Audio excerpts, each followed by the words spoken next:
présente Clara Zetkin, à qui l'on doit la journée du 8 mars, la journée internationale des droits des femmes. Clara Zetkin est née en 1857 à Widerau, près de Leipzig en Allemagne. Issue d'un milieu favorisé, elle défend les femmes ouvrières et adhère à 21 ans au Parti socialiste allemand. Et c'est lors d'un congrès de l'Internationale socialiste en 1910 à Copenhague qu'elle fait cette proposition. Les femmes socialistes de tous les pays organiseront tous les ans une journée des femmes dont l'objectif premier est l'obtention du droit de vote. L'URSS est le premier État à adopter le 8 mars comme journée internationale des femmes en 1921. Mais il faudra attendre 1975 pour qu'elle soit reconnue par l'Organisation des Nations Unies. Clara Zetkin était considérée comme une héroïne en Allemagne de l'Est, où elle figurait sur les billets de 10 marks, mais aussi en Russie, où elle est enterrée sur la place Rouge, près du mausolée de Lénine. À l'occasion du 8 mars, l'Institut CGT d'Histoire sociale de la métallurgie vous propose de revenir sur l'histoire de la Journée internationale des droits des femmes. Même si les origines de cette journée sont plurielles, on attribue à Clara Zetkin, militante marxiste allemande, l'idée d'une telle journée lancée en 1910. Le 8 mars 1917, des femmes défilent à Saint-Pétersbourg pour réclamer du pain et du travail, avant d'être rejointes par des ouvriers. La première révolution russe est en route, avant que la seconde, en octobre 1917, n'accouche d'un nouveau modèle économique et social. En hommage, l'Internationale communiste décide en 1921 de faire du 8 mars la journée internationale des droits des femmes. Celle-ci connaît un écho particulièrement important après la Seconde Guerre mondiale, avant que l'Organisation des Nations Unies décide de la consacrer comme journée mondiale en 1977. En France, elle est officiellement reconnue par le gouvernement de gauche en 1982. Patrimoine des forces progressistes, cette journée ne doit pas être une fête des mères bis ou l'occasion de se donner bonne conscience une fois l'an. Cette journée doit au contraire être une occasion de porter haut et fort les revendications des femmes pour leur émancipation. Nous vous proposons de découvrir également le parcours de 3 métallurgistes. Suzanne Masson, née en 1901, était dessinatrice industrielle chez Rateau à La Courneuve. Particulièrement active lors des grèves du Front populaire, elle s'est engagée dans la résistance. Arrêtée en 1942, elle est emprisonnée en Allemagne et finalement exécutée le 1er novembre 1943. Monique Paris, née en 1927, était ouvrière chez Geiger à Levallois-Perret. Membre du secrétariat de la Fédération CGT des métaux comme responsable des femmes travailleuses, elle est décédée en mars 2011. Viviane Clos, née en 1947, était technicienne à l'usine Usinor de Montataire dans l'Oise. Membre du secrétariat de la Fédération CGT des métaux comme responsable de la politique revendicative et de la direction de l'Union fédérale des ingénieurs cadres et techniciens de la métallurgie, elle est décédée en septembre 2018.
Nous voulons pouvoir occuper l'espace sans aucune menace. Respecte-moi, on avait dit qu'à la fin des phrases, vous disiez respecte-moi. Hein, c'était pas trop dur. Alors on le dit et on le crie haut et fort. Pourquoi? Eh bien parce qu'on veut être respecté. Donc quand je vous dis nous n'accepterons plus ni injonction, ni oppression, respecte-moi. Nous voulons pouvoir occuper l'espace, sans aucune menace. Respecte-moi. Nous n'accepterons plus ni injonction, ni oppression. Respecte-moi. Nous voulons pouvoir occuper l'espace, sans aucune menace.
Voilà, maintenant tu m'entends bien. Allez, les filles, attention.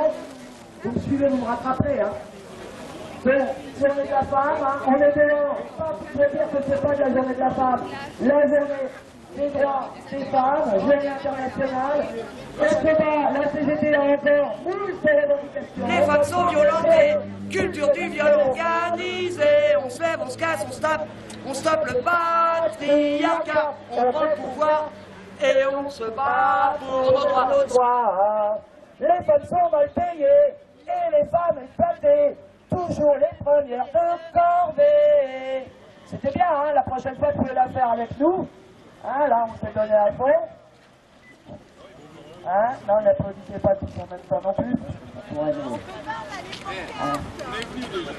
On stoppe le patriarcat, on prend le pouvoir et on se bat pour nos droits. Les femmes sont mal payées, les femmes sont exploitées. Toujours les premières de corvée. Allez, aujourd'hui dans la rue pour le droit des femmes. Une journée internationale pour le droit des femmes. La CGT dans la rue pour imposer partout l'engagement des négociations sur l'égalité professionnelle, le recrutement, la formation, la promotion, la rémunération. Ces négociations doivent aboutir à la suppression des écarts de rémunération. Ni injonction, ni oppression. Nous voulons pouvoir occuper l'espace public sans aucune menace. Pour défendre notre choix, sexualité, IVG, PMA, allez, on veut s'émanciper. On se fait le sac, on stoppe le patriarcat, on prend le pouvoir et on se bat pour le droit. Les femmes sont malmenées, les femmes sont violentées, culture du viol organisé. On se lève, on se casse, on se patriarcat, on prend le pouvoir et on se bat pour le droit. Les femmes sont mal payées, les femmes sont exploitées, toujours les premières déclarées. On est mis tout déterminé, on ira jusqu'au bout, assez stop à l'impunité. Les femmes vont entendre la voix, union des femmes, pour défendre leur choix, sexualité, IVG, PMA, allez, on veut s'émanciper. On se lève, on se casse, on stoppe le patriarcat, on prend le pouvoir et on se bat pour nos droits. Les femmes sont malmenées, les femmes sont violentées, culture du viol organisé. On se lève, on se casse, on stoppe le patriarcat, contre le pouvoir et on se bat pour nos droits. Les femmes sont mal payées, les femmes sont exploitées, toujours les premières défendées. On lâche rien, on lâche rien, on lâche rien, on lâche rien, on lâche rien, on lâche rien, on lâche rien.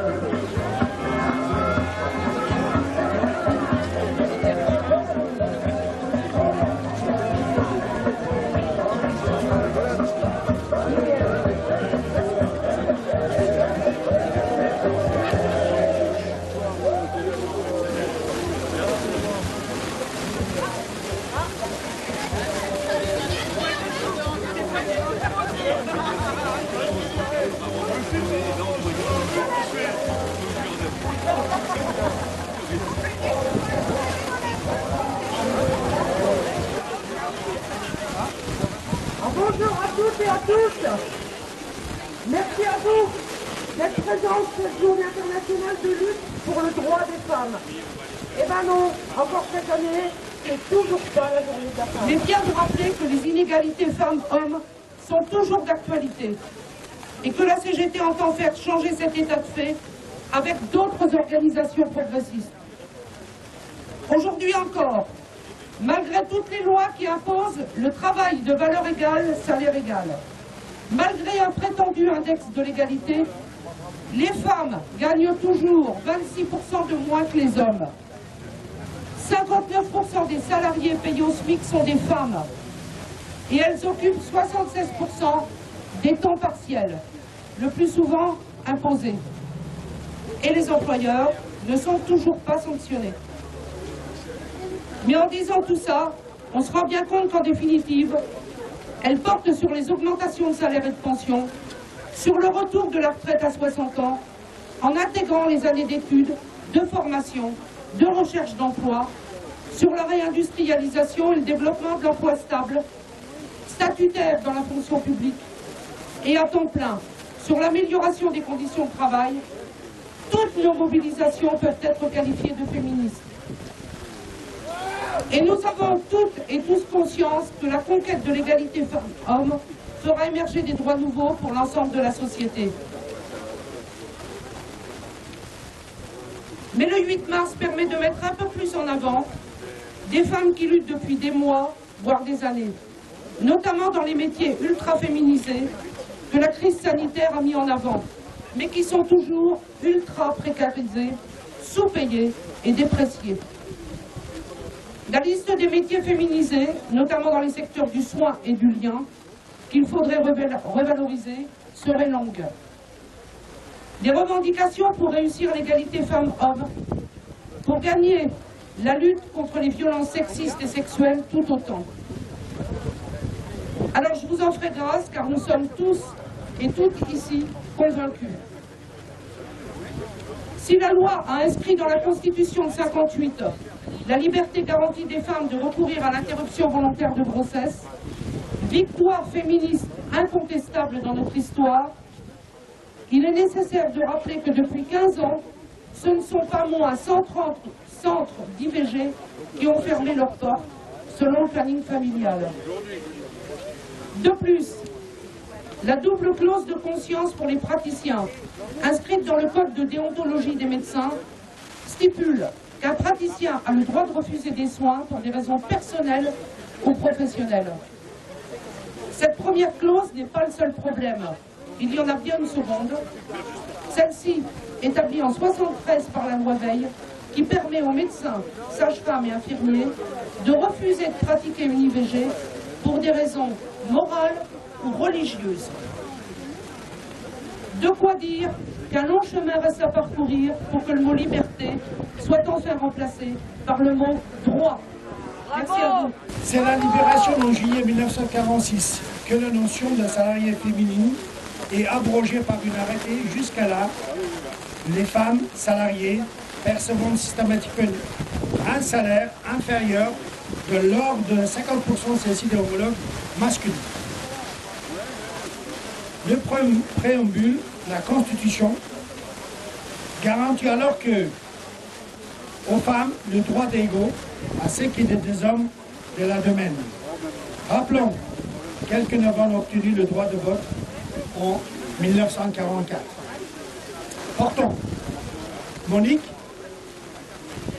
elle est née en 1950, dans une société où les femmes sont très majoritairement reléguées une tâche ménagère. Jusqu'à 1965, elles ne pourront pas ni travailler, ni ouvrir un compte en banque sans accord de leur mari. Isabelle, pas toi, mais Isabelle, c'est un nom que j'aime bien parce qu'elle appelle, ma femme s'appelle Isabelle. Ah bah alors, La belle. prends ta carte à la CGT.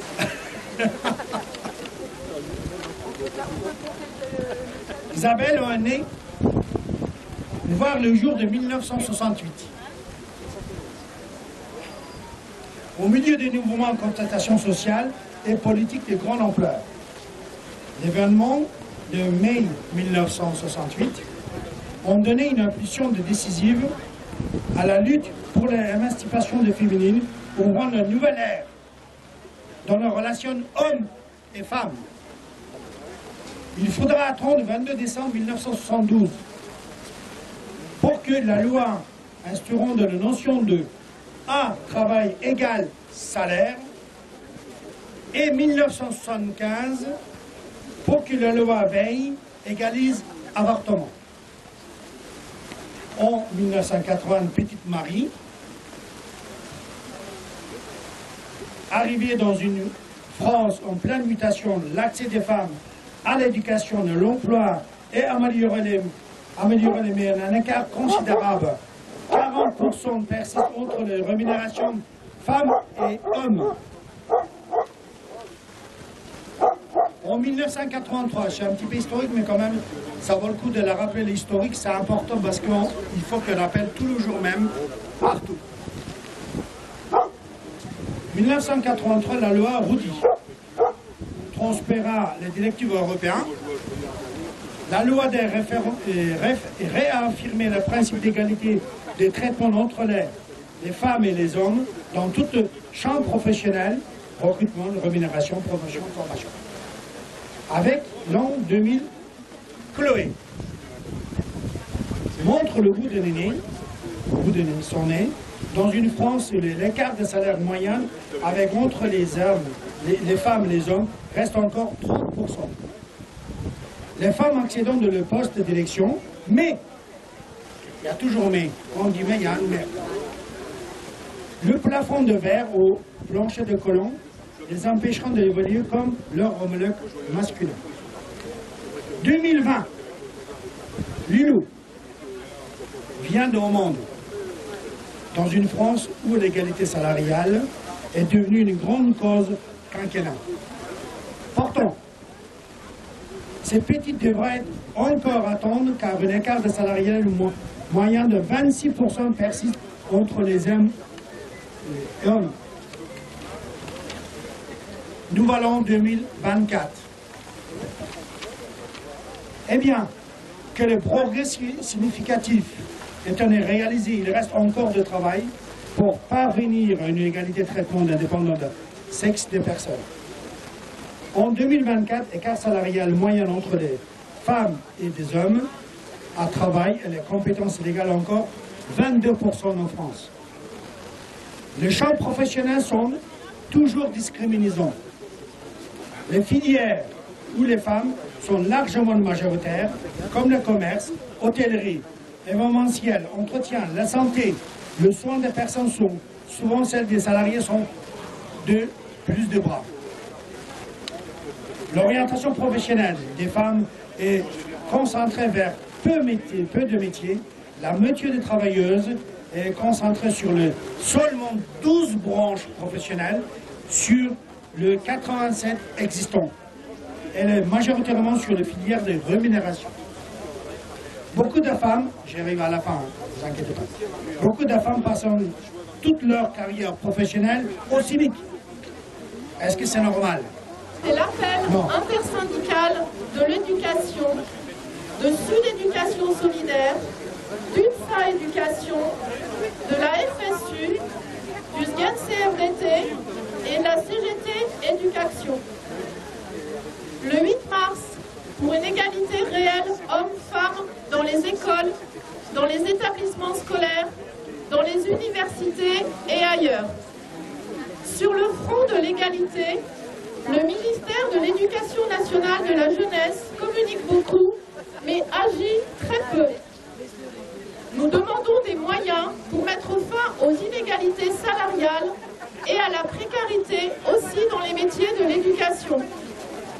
Dans l'ensemble de la société, les inégalités salariales existent et persistent au niveau élevé de 22% au détriment des femmes. À l'échelle d'une journée de travail, les femmes, avec ce qu'elles gagnent par rapport aux hommes dans l'éducation nationale, devraient s'arrêter de travailler à partir de 15h40 pour tenir compte de l'inégalité des salaires. Dans la fonction publique, censée être exemplaire, la situation n'est pas non plus reluisante. Les femmes représentent 73% des personnels de l'éducation nationale, mais leur salaire net moyen est inférieur de 15% à celui des hommes. Le pacte, qui s'inscrit dans le processus de prétendue revalorisation des personnels enseignants, est là encore très préjudiciable aux femmes. Quelles sont les femmes qui vont aller faire des heures supplémentaires après la classe, le soir à 17h ou 18h, ou mettre en garde leurs enfants le mercredi pour aller faire des heures d'école, des heures d'enseignement dans les collèges? De la même manière, les emplois précaires, dont les missions rendent compliquée l'articulation entre vie privée et vie professionnelle, augmentent et sont toujours majoritairement occupés par des femmes. Ils offrent de faibles perspectives de carrière et sont peu rémunérés. C'est la réalité des AESH qui sont pour 93% des femmes. Ces personnels et ce métier sont donc emblématiques des urgences pointées par le plan d'action national. Nous demandons des moyens pour mettre fin aux violences sexistes et sexuelles. Alors qu'une femme sur 3 est victime de harcèlement sexuel sur son lieu de travail au cours de sa vie, les procédures prévues par la circulaire du 9 mars 2018 ne sont toujours pas ou peu appliquées dans l'éducation nationale. Pour nos organisations syndicales réunies, les dispositifs de signalement et d'accompagnement doivent se déployer maintenant sur tous les territoires et des moyens dédiés doivent être fléchés. Les personnels doivent aussi bénéficier d'une formation au recueil de la parole des élèves et des étudiants avec lesquels ils sont en contact au quotidien. Ni les femmes, ni les minorités de genre, ni les enfants ne doivent subir de violences sexistes ou sexuelles dans nos établissements. Des protocoles rigoureux et clairs doivent être diffusés pour répondre à l'urgence des situations des victimes afin de les protéger et de les accompagner. Nos organisations syndicales réunies soutiennent la mobilisation des femmes et des minorités de genre du monde entier, notamment dans les pays où règne une répression meurtrière et où les droits les plus fondamentaux des femmes sont bafoués.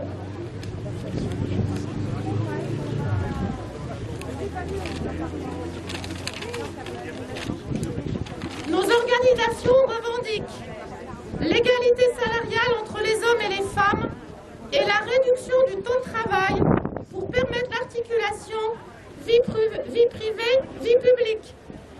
Une formation initiale et continue des personnels dédiés à la lutte contre les stéréotypes sexistes et aux inégalités entre femmes et hommes, déployée dans toutes les académies et accessible à un grand nombre d'agents chaque année. Une véritable éducation à l'égalité, à la sexualité et contre les stéréotypes sexistes pour les élèves.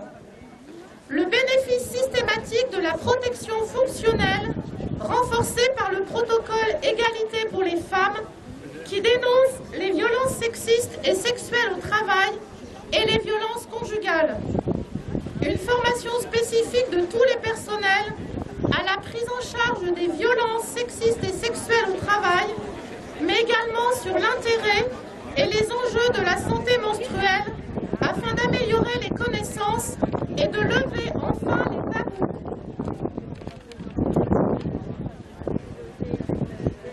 Un recrutement massif de médecins du travail formés en santé au travail, ainsi que le bénéfice de la visite médicale annuelle pour l'ensemble des personnels. Merci.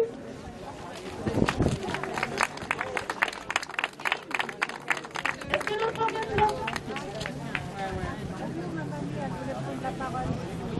va encore accentuer le problème avec la pension de réversion qui est menacée. L'écart des salaires entre les hommes et les femmes a une répercussion sur les pensions en moyenne inférieure de 40% à celle des hommes.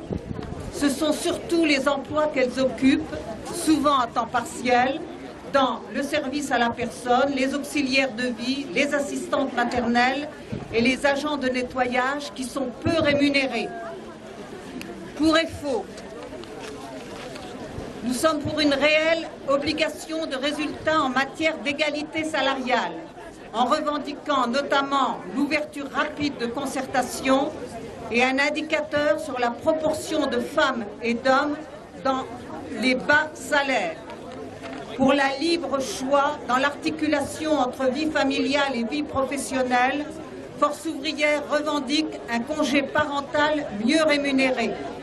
Le maintien du congé parental actuel jusqu'à 3 ans de l'enfant avec une indemnisation au niveau des indemnités journalières en cas de maladie. Pour agir contre les violences sexistes et sexuelles dans le monde du travail, EFO revendique le droit de protéger les victimes des violences. Pour les retraités, je reviendrai sur un problème des EHPAD avec un exemple précis. Au 1er janvier 2022, le coût de l'EHPAD que je connais à Courson est varié de 1 620 € par mois pour un mois de 30 jours dans une chambre à 2 lits à 2 516 € pour un mois de 30 jours. Avec ma pension de retraité de l'éducation nationale, j'étais professeur, en 2020, le 1er janvier 2022, ma pension était 2048,80 €. Je pouvais donc m'offrir une chambre dans la maison de retraite. Au 1er janvier 2024, les tarifs passent à 2 516,40 € pour un mois de 30 jours dans une chambre à 2 lits, à 2 726,40 € pour 30 jours dans une chambre de plus de 20 mètres carrés. Ma pension est maintenant, au 1er janvier 2024, de 2 365,82 €, ce qui fait que je ne peux même plus m'offrir une chambre à 2 lits dans la maison de retraite. Quant aux établissements privés, les tarifs sont bien au-delà. Et que dire pour tous les résidents et résidentes qui touchent l'allocation de solidarité aux personnes âgées, qui est de 1 012,20 € au 1er janvier 2024. Et que dire de ceux et de celles qui restent à domicile avec des aides? Si la famille n'intervient pas, c'est impossible. Il est important donc de réaffirmer l'augmentation des pensions de 10% pour compléter l'inflation et pour aller au retard cumulé de 25% pour faire face aux frais de l'augmentation du coût de la vie, alimentation, énergie, déplacement. Je voudrais aussi revenir dans le monde avec les femmes afghanes et revendiquer avec eux le droit, la liberté d'étudier, d'être libres. Et pour les femmes palestiniennes qui accouchent actuellement dans la bande de Gaza, dans des conditions effroyables avec une mortalité des enfants très importante, exiger l'arrêt immédiat des combats. Marqué par la constitutionnalisation de la liberté et du droit à l'avortement, de nombreux combats féministes restent à mener. C'est pourquoi nous sommes en grève ce vendredi 8 mars afin de faire progresser les droits des femmes et de les rendre effectifs. Il s'agit de dénoncer ensemble toutes les violences faites aux femmes, notamment dans les conflits armés, mais aussi toutes les violences sexistes et sexuelles dont elles peuvent être victimes partout dans le monde, que ce soit dans l'espace public, dans la sphère privée ou dans le monde du travail. Nous le savons, de nombreux féminicides, le nombre des féminicides ne diminue pas, les violences de toutes sortes perdurent et nous avons toutes et tous un devoir de vigilance. Si la parole se libère, il ne faut pas s'y tromper. Le sexisme perdure, voire augmente, comme en témoigne le rapport du Haut Conseil à l'égalité entre les hommes et les femmes. Le masculinisme s'affiche sans vergogne, sous couvert parfois de blagues, sur les réseaux sociaux qui s'en font l'écho et où il est impossible d'effacer les commentaires. En tant que personnel de l'éducation nationale, nous avons des métiers très féminisés, dont certains sont exposés à la précarité, notamment pour les AESH, mais aussi les personnels administratifs et techniques. Pour les enseignants, nous faisons un vrai travail sur l'égalité filles-garçons, car c'est depuis le plus jeune âge qu'il faut déconstruire les stéréotypes véhiculés par la société de consommation dans laquelle nous vivons et parfois par les familles elles-mêmes.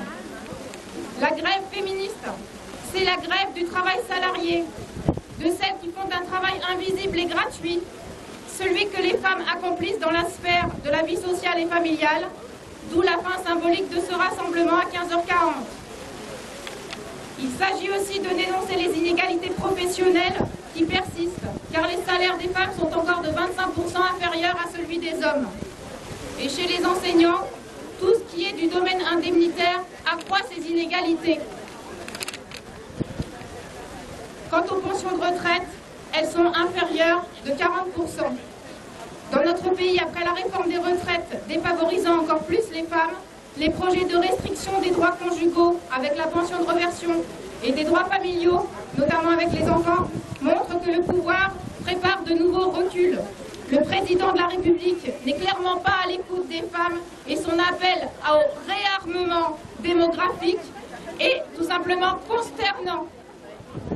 Pour défendre les conditions de travail des femmes, nous demandons aussi qu'un congé menstruel soit mis en place pour les femmes souffrant d'endométriose, mais pas seulement. Les droits des femmes doivent être défendus âprement par toutes et tous. Dans notre combat quotidien pour les droits des femmes, nous pouvons nous réjouir d'avoir gagné une bataille, l'inscription de la liberté d'avoir le recours à l'IVG dans notre Constitution. Cependant, la lutte n'est pas terminée. Tant de batailles restent à mener. Et si vous êtes là aujourd'hui, c'est que vous le savez, car vous êtes ou vous vous sentez de près ou de loin concernés. En effet, trop de femmes meurent encore sous les coups de leurs compagnons ou ex-compagnons.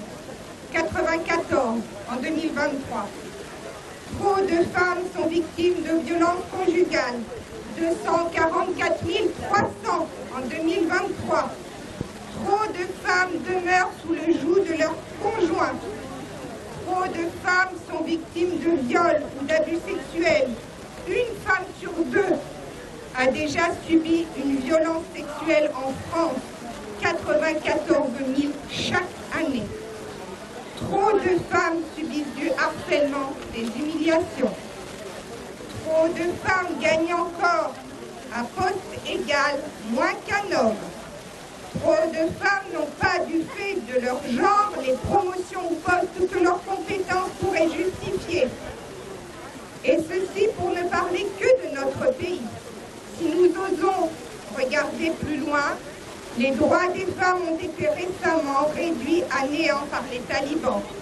Ailleurs, beaucoup ne disposent pas de leur corps, n'ont pas le droit à l'éducation, n'ont pas le droit de vote.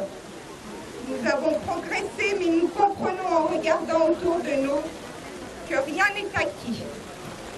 Le but de notre combat doit demeurer le suivant. Nulle part dans le monde, le sexe d'une personne ne doit limiter ni sa liberté ni son champ d'action. Tant qu'il y aura des femmes qui se feront entendre, nous progresserons. Donnons la voix. Qui agit contre les violences sexistes et sexuelles est signataire de l'appel d'aujourd'hui à la grève féministe aux côtés de nombreuses associations et organisations. Joie et fierté de voir inscrit dans la Constitution ce droit qui nous appartient, celui d'avoir recours à l'IVG, celui de droit de disposer de notre corps. Solidarité avec les femmes qui, dans le monde, se battent aujourd'hui pour ce droit. Mais disons-le, pour le rendre effectif, il faut lever les tabous qui continuent à l'entourer. Il faut rouvrir les 180 centres d'IVG fermés depuis 10 ans. Ces dernières semaines, la société française connaît un élan nouveau du mouvement MeToo, particulièrement dans le cinéma. Les paroles fortes de Judith Godrèche résonnent pour celles qui ne peuvent plus parler ou qui ne le peuvent pas encore. Car les violences sexistes et sexuelles sont partout, en famille, dans les lieux de travail et d'études, dans l'espace public, dans les transports, dans la rue, dans les établissements de soins, dans les milieux de la culture, du sport, en politique.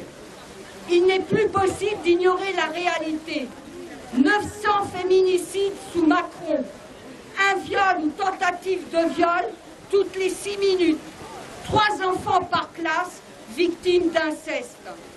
Ces violences, issues des rapports de domination patriarcale, sont aussi au croisement d'autres oppressions, de classe, racisme, femmes migrantes et ou sans-papiers, femmes en situation de handicap, grossophobie, LGBTI-phobie. À chaque victime de violences sexistes et sexuelles, nous disons « Je te crois, tu n'y es pour rien, tu n'es pas seul ». À la présomption d'innocence, opposons la présomption de sincérité. Les victimes qui font le choix de recourir à la justice se heurtent bien trop souvent encore à un système qui refuse de les entendre, de les comprendre, de les croire, de les reconnaître. Il faut arrêter de classer nos vies sans suite. Assez des discours misogynes, racistes, xénophobes, portés par la droite et l'extrême droite, au réarmement démographique de Macron, au Roland pétainiste et nataliste, à son soutien à Depardieu, sans aucun mot pour les victimes, nous disons « Gardez votre vieux monde ». Nous en voulons un qui respecte notre droit à une vie digne, à égalité pour toutes et tous, sans violence sexiste et sexuelle. Et pour combattre efficacement ces violences, obtenons 3 milliards pour éduquer, former, protéger, accompagner. Les violences sexistes et sexuelles ne sont pas une fatalité, jamais nous ne devons nous y accoutumer. Ils nous ont divisés, les femmes, et de nos sœurs séparées. Le gouvernement esclave, et brisons nos entraves. Debout, debout.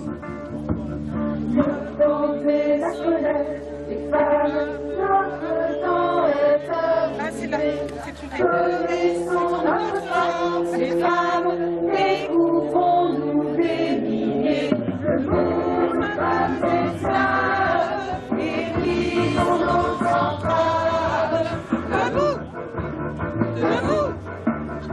Reconnaissons-nous les femmes, parlons-nous, regardons-nous. Ensemble on nous unit les femmes, ensemble révoltons-nous. Le mouvement esclave, et brisons nos entraves.